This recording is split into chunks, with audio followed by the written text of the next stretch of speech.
மலக்குகளையும் அவனுடைய வேதங்களையும் அவனுடைய தூதர்களையும் இறுதி நாளையும் நம்பாமல் நிராகரிக்கிறாரோ அவர் வழிகேட்டில் வெகு தூரம் சென்று விட்டார். நிச்சயமாக எவர்கள் ஈமான் கொண்டு பின்னர் நிராகரித்து பின்னர் ஈமான் கொண்டு பின்னர் நிராகரித்து பின்னர் அந்த நிராகரிப்பை அதிகரித்துக் கொண்டனரோ அவர்களை அல்லாஹ் மன்னிப்பவனாகவும் இல்லை, மேலும் அவர்களுக்கு நேர்வழியை காட்டுகிறவனாகவும் இல்லை. நபியே, இத்தகைய நயவஞ்சகர்களுக்கு நிச்சயமாக நோவினை தரும் வேதனை உண்டு என்று நன்மாராயம் கூறுவீராக.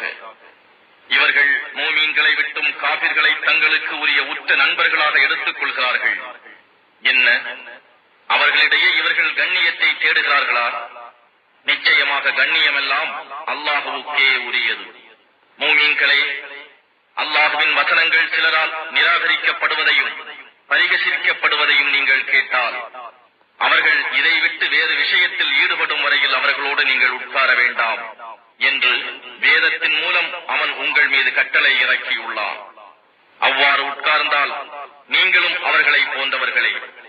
நிச்சயமாக அல்லாஹ் நயவஞ்சகர்களையும் காபிர்களையும் எல்லாம் நரகத்தில் ஒன்றாக சேர்த்து விடுவான்.